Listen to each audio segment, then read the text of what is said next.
Hi dear students, welcome back to NEET and channel. NEET UG 2025 results అయితే ప్రజెంట్గా ఇంకా రానేలేదు. అండ్ కౌన్సిలింగ్ ప్రాసెస్ స్టేట్ లెవెల్లో start కాలేదు, కానీ అప్పుడే కేసులు అయితే నమోదవుతున్నాయి. అండ్ ఇప్పటివరకు అయినవైతే చాలా సింపుల్ కేసులే, కానీ ఇప్పుడు తెలంగాణ కౌన్సిలింగ్లో ఒక రూల్ మీద కూడా కేసు అయితే నమోదైంది. సో ఎవరైతే నీట్ కౌన్సిలింగ్ కోసం ఇంట్రెస్ట్గా వెయిట్ చేస్తున్నారో వాళ్ళైతే వీడియోని లైక్ చేసి వెంటనే సబ్స్క్రైబ్ చేసుకోండి. ప్రతి అప్డేట్ మన ఛానల్లో ఉంటుంది. కింద కనిపించే వాట్సాప్ నెంబర్కి అయితే మెసేజ్ చేయండి, మీకు పర్సనల్ గైడెన్స్ అండ్ వెబ్సైట్, ప్రతి college details and cut offs కావాలంటే, అండ్ జనరల్ డౌట్స్ కూడా. సో ఒకసారి మనం వీడియోలోకి వెళ్ళినట్లయితే తెలంగాణ కౌన్సిలింగ్లో పోయినసారి మనకు రూల్ వచ్చింది, 9, 10, 11, 12 చదివిన వారు మాత్రమే local and non local quota అనేదే లేదు అని చెప్పి ఒక రూల్ అయితే రావడం జరిగింది. డెఫినెట్గా ప్రతి ఒక్కరు కూడా తెలంగాణలో ఇంటర్మీడియట్ అయితే పాస్ అయి ఉండాలి. ఆ రూల్ మీద పోయినసారి చాలామంది కోర్టుకు వెళ్ళారు, వాళ్ళకు ఒక్కసారికి మాత్రం రిలాక్సేషన్ ఇచ్చారు.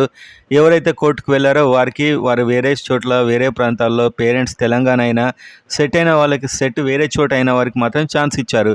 దానివల్ల కొందరు స్టూడెంట్స్ అయితే పెరగడం జరిగింది. అండ్ ఈసారి జూన్ 14 నుంచి కౌన్సిలింగ్ రిజల్ట్ మొత్తం రావడం జరుగుతుంది. కౌన్సిలింగ్ స్టార్ట్ అవుతుంది కాబట్టి మాకు ఇప్పుడే ఈ రూల్ మీద స్టే ఇవ్వండి అని చెప్పి కొందరు అయితే కోర్టుకు వెళ్ళారు.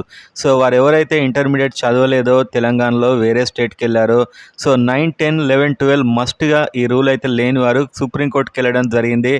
వారైతే ఈ కేసును స్వీకరించారు. జూన్ 2న దీని మీద హియరింగ్ అయితే ఉంటుంది.